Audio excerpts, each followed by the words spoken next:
Jesus, Master, have mercy on us. When he saw them, he said unto them, Go show yourselves unto the priests. And it came to pass that as they went, they were cleansed. And one of them, when he saw that he was healed, turned back and with a loud voice glorified God, and fell down on his face at his feet, giving thanks. And he was a Samaritan. And Jesus answering said, Were there not 10 cleansed? But where are the 9? There are not found that return to give glory to God, save this stranger. And he said unto him, Arise, go thy way, thy faith hath made you whole. And for St. Nicholas, at that time Jesus stood in the plain, and the company of his disciples and a great multitude of people out of all of Judea and Jerusalem, and from the sea coast of Tyre and Sidon, which came to hear him and to be healed of their diseases. And they that were vexed with unclean spirits, and they were healed. And the whole multitude sought to touch him, for there went virtue out of him, and healed them all. And he lifted up his eyes on his disciples and said, Blessed are ye poor, for yours is the kingdom of God. Blessed are ye that hunger now, for ye shall be filled. Blessed are ye that weep now, for you shall laugh. Blessed are you when men shall hate you, and when they shall separate you from their company, and shall reproach you, and cast out your name as evil for the Son of Man's sake. Rejoice you in that day, and leap for joy, for behold, your reward is great in heaven. Glory to thee, O Lord, glory to thee. Heavenly Father, and of the Son, and of the Holy Spirit. Amen. Good morning, God's blessing of St. Nicholas be with us all this morning. We had a beautiful vigil last night. Wonderful, uplifting service, as all vigils are. It's always nice, Peter and I were talking after the service, it's always nice when there's a kind of even more special occasion, like one of the great feasts of one of these great saints like St. Nicholas. It really makes it special and a great blessing to participate in. I don't know how many of you, a few of you I think, are old enough to remember a movie, really a great movie, starring Jimmy Stewart of all people, famous actors. Again, you young people, just may be a little strange for you with a lot of content. But you can pick it up, I think, because you, of course, being the younger generation, you're smarter than anybody else who's ever lived before you, and therefore should be capable of capturing yourself very quickly. It's called Shenandoah. And I remember the movie, one of these great, when they began to have color movies and Technicolors and CinemaScope and all that kind of stuff, big screens and everything. One of these spectacular, epic movies. And I always remember it because in the beginning of the movie, I'm not going to tell you the whole story, but there's a particular part, and you can probably get this movie even on Netflix. You could look at it. It's worthwhile doing, by the way. In the beginning, there's a family, very large family, living in the Shenandoah Valley, which is about to become one of the great battlefields of the Civil War. And prosperous and abundant. The patriarch, Jimmy Stewart, he's standing at the end of the dinner table, a great long table, sort of like the Cleghorn family dinners. You know, if you've ever been to one of those, I mean, they're like endless group. I don't know how Julia does it, you know. Helping to do the feeding for here, it must be nothing compared to Cleghorn family dinners. And John there is at the end of the table, is the patriarch of Jimmy Stewart. And he's saying the blessing, you know, the grace before dinner. And he's standing there and he says, well, you know, well, Lord, we're gathered here, you know, and I'm saying this grace because I promised my wife before she died that I would always say grace before these meals. And so here I am. And we're offering thanks to you. Of course, we're the ones who cleared this land with the sweat of our brows, and it wasn't easy, Lord. And we've worked hard. We've fought off the Indians, bandits of various kinds. We've sowed the seed. We've tilled the soil. We've brought in the harvest. We've built the buildings. We've done all these things ourselves, and that bring about this abundance of dinner. But thanks anyway. And then, of course, kaboom! The Civil War happens, and this whole family endures a crucible of suffering.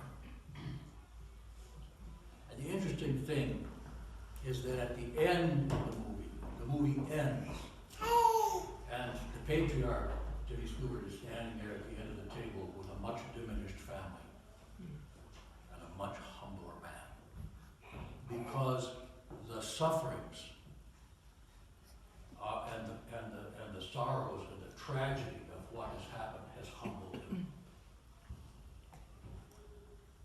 You know, and it's very touching. And according to the movie, you go through all this whole desperate time of our great civil upheaval. But you know, we're hearing the story of the 10 lepers today, and certainly the theme, the thing that should be on our mind is, again, we're brought to an idea about gratitude, and particularly about gratitude to God. And it's an interesting commentary, if nothing else. This gospel is an interesting commentary on the human condition, where, you know, only some blessing, some great good happens, and only 1 out of 10 is moved to feel gratitude toward God for it. We tend, do we not, to thank ourselves, to thank, our certain, or maybe we just think, hey, I lucked out. You know, I'm a winner in life's lottery or something. And that's great for me. You know, I can be happy about some good things that happen to me without necessarily feeling grateful to anybody. And indeed, in many cases, I'm not. I take it for granted. I'm always amazed when, you know, times of Thanksgiving come around and people kind of have to search for something to be thankful about. You know, now, in our book study that we're going to be into this after the service and after the raffles, you know, Archbishop Anthony talks a little bit about how one of the problems, one of the barriers to our successful prayer is that although we continually see ourselves as impoverished, we are in fact very wealthy. And until that condition, you know, until we can break through that, then in a way we're like a person. The image that comes to mind is the person who has a glass full of water. And of course, we always have the fun with that one because let's just say it's half full. And some of us will be saying that it's half full, and some of us will be feeling that it's half empty. You know, but we're kind of like a person who kind of feels like, yes, maybe it's all I'm going to get.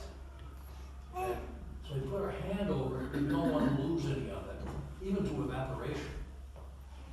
But at the same time, as we hold on and we try and prevent ourselves from losing, we prevent ourselves from giving any more.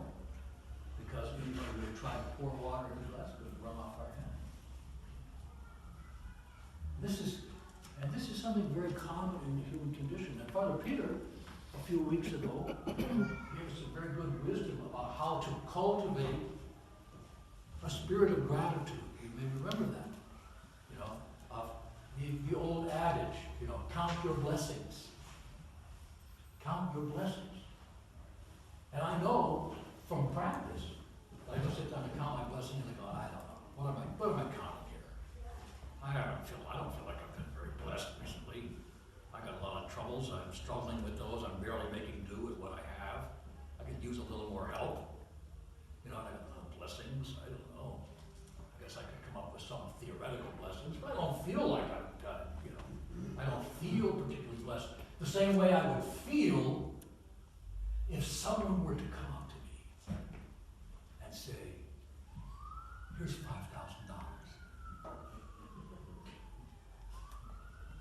I kind of feel good about it. I go, whoa, I might even kind of feel good all day. You know, might even feel good for a few days. I feel like, wow, yeah, thank you. That's very nice. So, yet, as Father was pointing out, if we want to learn to cultivate a spirit of gratitude in our heart, we're going to have to work on it a little bit because, you know, our selfishness and our self-centeredness and our avarice, our greed, we always want more than we have. We're never satisfied with what we have. Very seldom are any of us really satisfied and go, oh man, I can't ask for better than this. I just can't. And I go, yes, I can. You know, and we create a desire, and then because we don't have the desire, we create an anxiety or something of that nature. It's human nature to be doing these kind of things. We do it for ourselves. So we need to be able to cultivate this readiness for gratitude and an awareness that God, in His goodness, and especially we Christians, who are probably the most blessed people on the face of the earth, as far as I can tell, in terms of what we have been given, you know, spiritually, in our lives. You know, and after a while, it becomes ho hum. If we don't cultivate an awareness of what God's good is doing for us, and especially one of the big difficulties, and then I'm going to wrap it up. But one of the big difficulties I think that we experience with feeling gratitude and being grateful to God is that we don't often recognize what we just heard in the gospel for St. Nicholas, where Jesus is saying, blessed are you when you're poor, blessed are you when you're weeping, blessed are you when you're being persecuted and afflicted and all that. And we go, no. No. I don't feel blessed in those moments at all. Yet, in many cases, it's the afflictions, like the Civil War that comes in Shenandoah. It's the afflictions that humble us, that make us aware. The good times, we're fat and sassy. We just don't even, we couldn't care less. Comfort does not make us grateful. It makes us indolent. But in a mysterious way, difficulties can make us grateful. They don't have to. We've got to be smart enough to take advantage of it. Because the other side of the coin is that difficulties can make us bitter, and can make us small, and can make us worse even than we are. If we just let it happen however it's going to happen. We have to be conscious of what's happening in our lives. We have to be aware that God is trying to work in our lives to help us, and that some of the things that He is doing for us, that difficult person at work, you know, the husband who is going through a difficult time and has become, somebody used to tell me all the time, because I'm moody, an Irish moody person, and she would come in and she'd go, you know, you're poisoning the house. I go, thank you, dear. Usually I would go, no, you know, but then I would think, and I go, that's right. You know, and it would kind of, it would actually help me. Who wants to hear someone come out and say something like that to you? You know, darn if it wasn't true. And darn if it didn't help. And I love that about her. You know, she will nail me. You know, I don't love it when she does it. I love it afterwards so I can tell you about it and look good. You know, but it's true. You see, these are the kinds of things. We've got to see what God is doing for us and how He's helping us, because He is helping us. He loves every one of us. He wants every one of us to be golden, to be an angel, and to share His goodness with the world around us. And He's going to have to break through some of our barriers in order to do that. We might find that unpleasant, but the more we can learn to say thank you, even for those to see into the mystery of what God is doing in our lives, even with our sufferings, the more we're going to be able to become people who have a spirit of gratitude and be that 1 out of 10 who returns, who has the good thought to say, as for me, I will go and give thanks unto the Lord. That's what we're doing really as every Sunday when we gather. We're going here not to grumble and to complain, but to give thanks unto the Lord. To lift up our hearts, that's what we say. Let us lift up our hearts and give thanks unto God, for He has been a great